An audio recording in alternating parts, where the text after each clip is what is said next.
Mari ngono. Mboten ketang ingkang pentil. Gong cangkeme kuwi lho sing urung gedhe kuwi lho. Aku iki pikiranmu sing bosok terus. Pelem ki nak cilik pelem pentil. Heeh ya. Ingkang alit waton saged dipun dadosaken tumbal ban wonten ing pedusunan Pringapus mriki kalian Jambu Dipa Nirmala Pukulun. Pelem pertangga jiwa setunggal, Jambu Dipa Nirmala setunggal, kula petak wonten ing dusun Pringapus. Nyuwun pangapunten menawi kula keladuk ning gandeng menika sampun dados sasmitaing gaib. Mila tetep kedah kula suwun. Menawi kula nyuwun lintu menapa kemawon kula sumadhiakaken. Kula gadah pijawa. Menawi kersa badhe ngasta wonten kayangan sumangga ning kudu ditumbaki. Ora ana pitisa mabur. Kakang Ismaya kula ngaturaken bekti kula kunju. Iya tak tampa pangestuku tampanana. Edian ora basa ya, Pak. Kuwi adikku kok. Oh iya, Nding. Tejamaya, Ismaya, Ismanta. Sapa? Manikmaya. Oh lah. Pukulun kula ngaturaken bekti kula kunjuk Pukulun.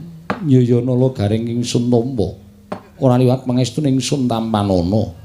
Kula punika jimat paripin dayan ning kasan-kusan. Reng ora metingkring. Oh iya lali aku orang. Saking kami tenggengen weruh busanane Pukulun Bathara Guru ting glebyar ora karu-karuan. Pukulun bekti kula kunjuk. Iya Petro ulun tampa, pangestu ulun tampanana. Kula punika jimat paripin dayan ning kasantosan. Pikulun. Kula ngaturaken bekti kula kunjuk Pukulun. Iya Bagong ulun tampa, pangestu ulun tampanana. Kula pun dinggo jimat paripin dayan ning kasantosan. Lah menika ngaten Pukulun. Estunipun panjenengan rawuh wonten ing pedukuhan kula menika panci kula ingkang nyuwun tulung dhateng Bapak Semar ngrawuhaken Pukulun Bathara Guru. Iya Bagong. Ulun boya apa-apa. Apa piye? Ora sembrono engko disotke. Wah, anake Pak D Semar e. Ikan mengadimu santai wae, Pak. Ulun boya. Ulan kok ulun apa ulan? Wah, aku ngece MC-ne mau dadi kelera-kleru aku. Kualat tenan aku. Kakang Semar, apa? Wonten menapa? Mangke menawi kula paring pangandikan kaliyan Bagong malah mboten rampung-rampung. Ya ming ana penjaluk sithik saka anakku sing bakal katur marang Manikmaya. Wis ben anakku sing matur dhewe mengko ndak dikira aku piye-piye. Bathara Guru menawi ngaten inggih Bagong matura. Mekaten Pukulun. Kula menika nggadahi gegayuhan kepengin bangun desa kula. Nelasaken masa bakti kula 1919.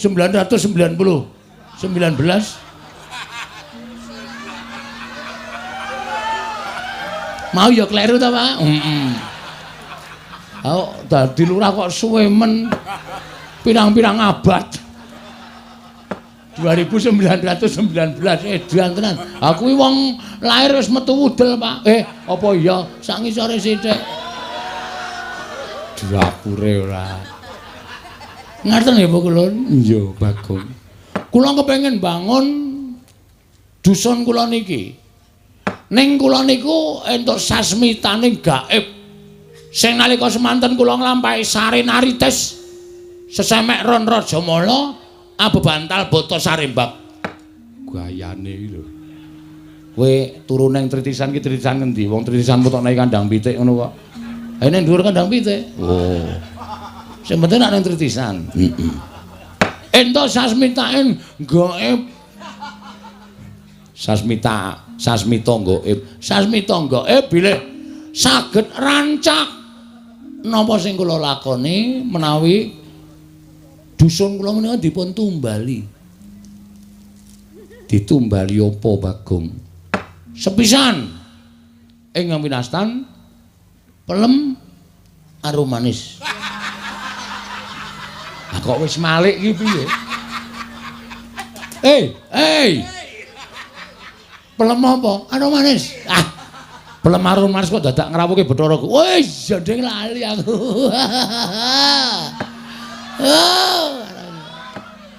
Wong blokon tenan.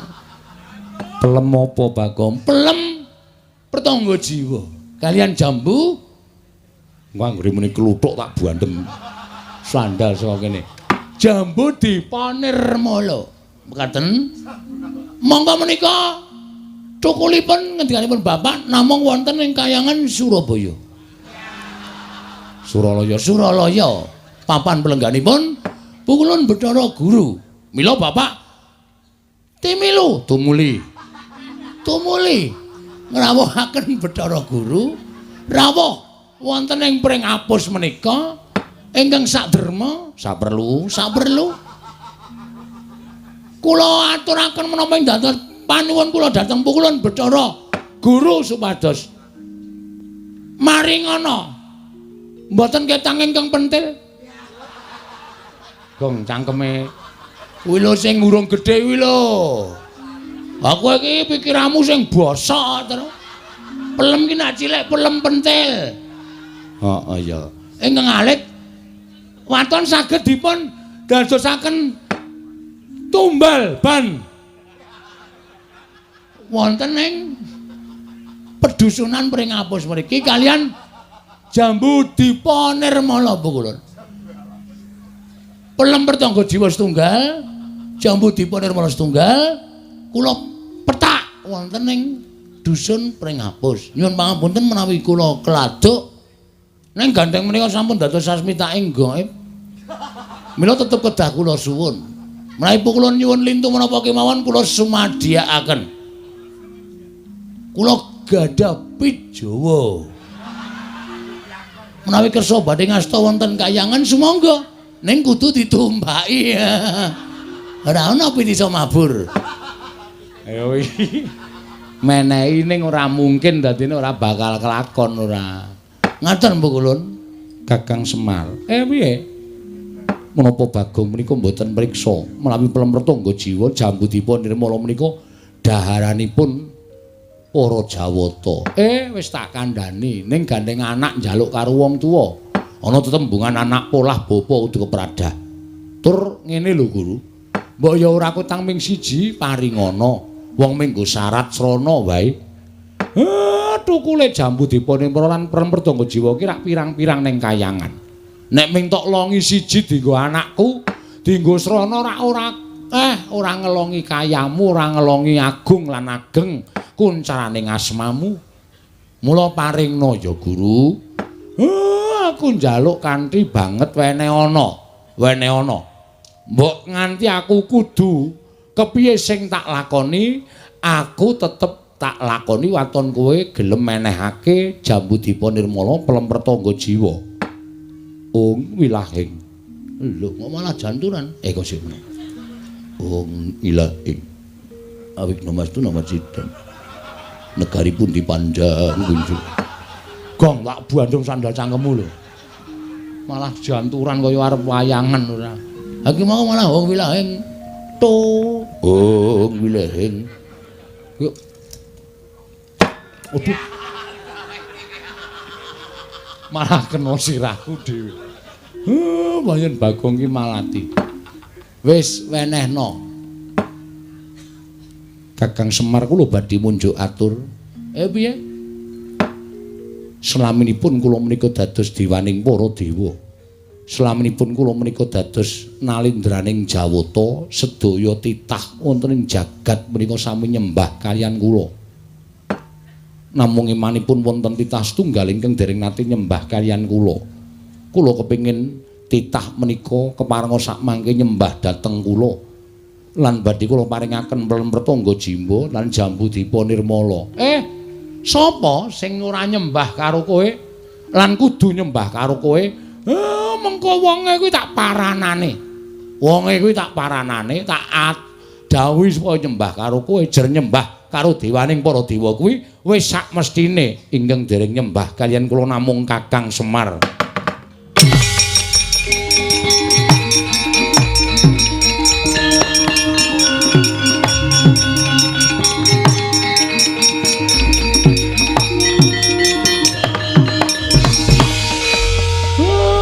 Nek pancen kuwi syarate.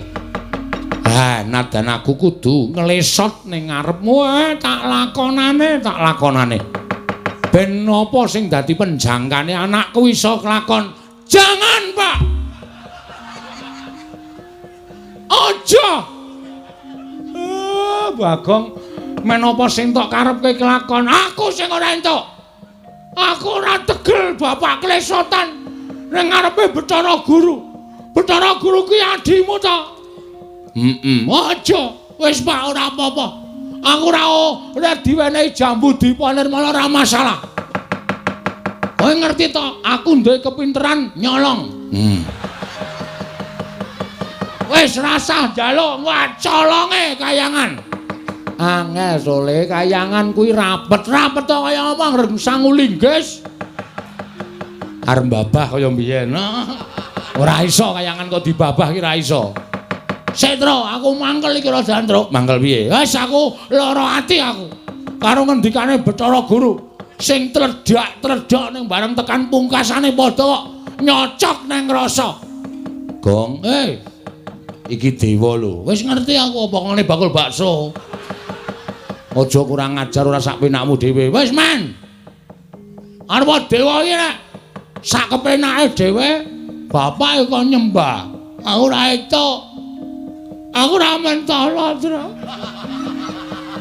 Aku jane yo ngrasake lara atiku, Gong. Oh, jagat ki dadi paseksen. Nek bapake kakane Bathara Guru, tata krama ya tata krama ning ora kaya ngono kuwi. Nuwun sewu lho Pikulan. Pikulun. Kita arep apa, Bagong? Pun kula mboten njaluk jambu Dipa Nirmala, mboten njaluk pelem Dipa Nirmala jambu Pertangga Jiwa. Lho, kuwalik. Wis, Men. Wong ya ora bakal entuk barange kok kuwalik mbok men. Lah kok kita malah sajake murina lan panjenengan ulun. Nesu aku. Lho, malah ora basa. Iki bapakku Pukulun. Kok men perkara njaluk jambu Dipa Nirmala, Pertangga Jiwa kok Semar, Kakang Semar. Jagat iki ana siji wong sing ora gelem nyembah karo aku.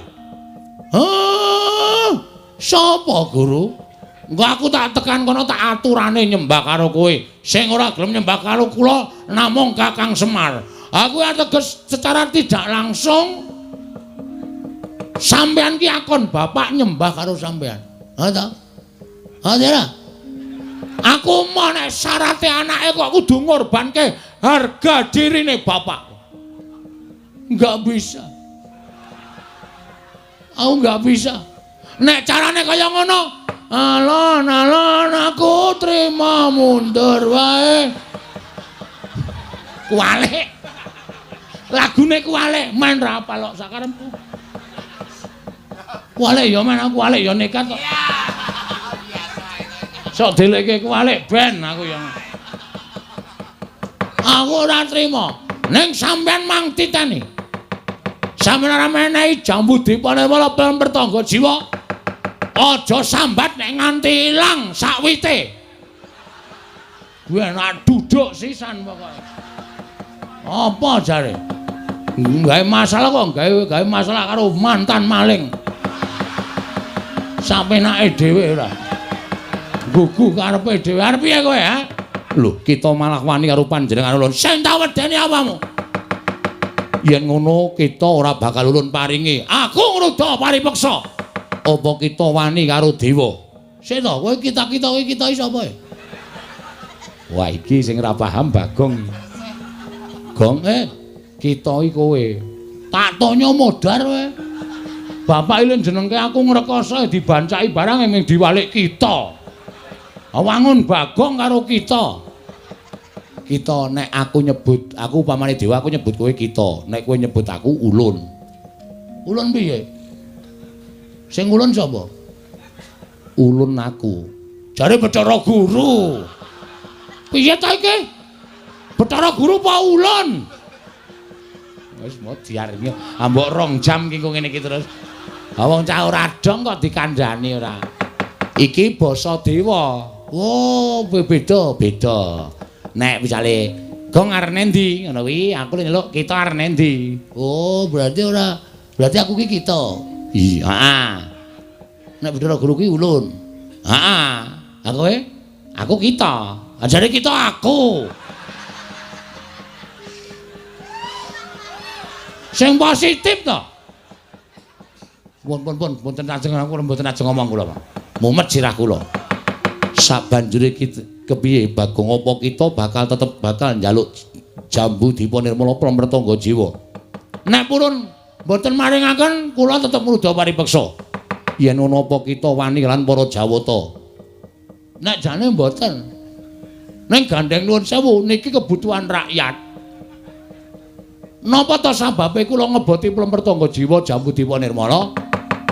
Merga niki kebutuhan rakyat pring apus niki kedukuhan pring apus. Nek nganti kula ora iso pramrtangga jiwa jambu dipun ora entuk, ateges rakyat kula sengsara. Daripada rakyat saya sengsara, lebih baik saya yang harus menjadi apa ya?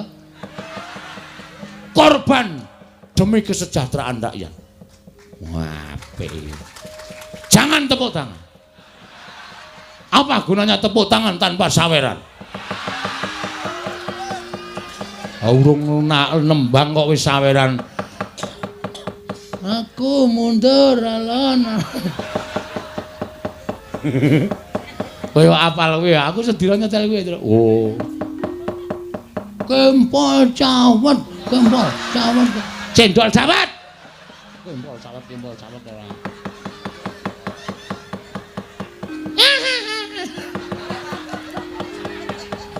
Ibu-ibu lek guyu nganti ora kepoyo malah ciraka. Kula ajeng rebut kita wani karo para Jawata sing tak wedeni awakmu. Bagong sabar men, meneng men. Ora tak peksa ngene iki ora rampung-rampung. Sampeyan ora maringke kula munggah ning kayangan tak bedol wite. Ben dewa do ngelih kabeh. Ora mangan pramrtangga jiwa jambu dipa nirmala. Ulun jabut nyawa kita. Jabutan ora wedi aku. Untu loro tak jabute kok ming nyawa dijabut. Aku wedi ora wedi. Metu njaba ayo, piye? Metu njaba. Weh, lah dewa ngajari ora apik kowe. Hah? Dewa ngajari ora apik. Nek wis sah, wis resmi iki ditokke jero. Ora metu njaba. Oh, kurang ajar kowe ora.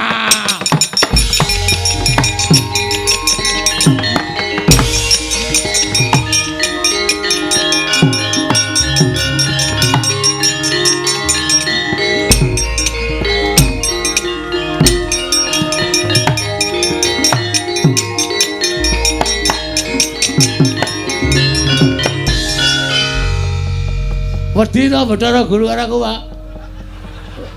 Kae iki ora wedi ning kae metu ning pelataran lumpukke dewa-dewa mateni kowe. Waduh. Apa? Domongi kok. Aku padahal mau main gojek dewa kok jak gojek ki ra iso. Mula aja sok sembrono. Waduh cilaka iki. Tru, aku dewangi, Tru. Ya. Reng, apa? Aku dewangi ya. Oh, tangane wetekle ora kon gelut. Ayo ngantri rak ya ora tekan. Oh, ditenono ora ngewangi aku berarti kowe tega rupatiku. Ya isa-isaku lho. Kowe ketoke cilik nek gelut trampil. Mun aku diwangi ya, Reng. Ya. Aku dilindungi. Kowe pokoke tak dapuk dadi linmas. Oh iya. Linmas kaya ngene iki sing wedi sapa coba? Linmas kok ting gendiek-gendiek ngene. Sing penting getakane kok, Tru. Getakan sempritan sing penting. Ha iya ora. Wis Pak, Bapak rasa kuwatir, tak tanggunge Pak, rasa wedi. Ngono ana apa-apa piye? Saya tak takon. Kowe tresno ora aku? Aku tresno. Nek kowe tresno, mengko nek Bathara Guru methoke aku arep mateni karo aku. Pethoke ya, Pak? Oh iya. Ya? Anake Bathara Guru jenenge sapa? Bathara Indra. Sisan kuwi pethono sisan, Pak. Oh iya, iya. Terus liyane akeh penyarian Yamadipati, Mahadewa, Bathara Brahma, Bathara Sambu. Lan sak piturute akeh banget dewa. Oh, njaluk tulung kuwi pethuk sisan ya, Pak. Wow. Coro. Trenggiling. Ngono. Misuwi kok ora wangun to, Gong. Kok mung kewan cilik-cilikan trenggiling ora. Arang-arang. Oh, cacing pita.